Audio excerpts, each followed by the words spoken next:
So hello guys, তো তোমরা সবাই কেমন আছো? আশা করি সবাই ভালো আছো। তো আজকে কোনো ভিডিও বানাইনি, ছোট্ট একটা ব্লগ বানাচ্ছি। তো এখানে দেখো সবটি কাপড় আজকে ধুয়েছি, তো এটি এখন গুছাবো। তো সবটি গুছাতে পারিনি, অল্প করে গুছিয়ে নিয়েছি, কেননা শরীরটা ভালো না, তার তার জন্য সবটা গুছাতে পারিনি, অল্প অল্প করে গুছাচ্ছি। তো গুছিয়ে তারপরে চা করব, মাথাটা ব্যথা হচ্ছে তার জন্য চা করব। তো এখানে আমার মা পুজো দিচ্ছে, তার জন্য আমি এখানে চা বসিয়ে দেবো, চা করব। তো এই দেখো আমার পাপাটা আবার এখানে খেলা।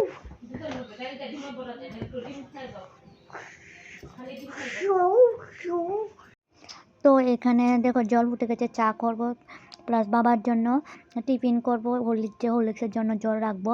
তারপরে এখানে আমি চা করে নেব। তো আজকে না আমি ভিডিও বানাইনি, কারণ আমার শরীরটা এত খারাপ, মানে আমি পারছি না যে ভিডিও বানাবো, শরীরটা দিচ্ছে না। তো এখন মাথা ব্যথা হচ্ছে, চা করবো, তাই ভাবলাম তোমাদের সাথে এটাই ক্ষুদ্র শেয়ার করি। তো আমার ভিডিওটা কেমন হয়েছে, ভালো হয়েছে না খারাপ হয়েছে, তোমরা একটু কমেন্টে জানিও যে আমার ভিডিওটি কেমন হয়।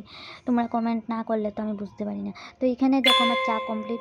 আর একটা কথাও তোমাদেরকে বলে, আমি আছে না সবসময় চার মধ্যে মুড়ি দিয়ে, চা দিয়ে তারপর বিস্কুট ভেঙে সবসময় আমার সকাল টিফিনের এটাই খাই। তো কে কে এরকম করে টিফিন খাও আমাকে একটু কমেন্ট করে জানিও। তো আমার ভিডিওটা যদি ভালো লাগে তাহলে লাইক, কমেন্ট অ্যান্ড শেয়ার। তো তোমরা সবাই ভালো থাকো।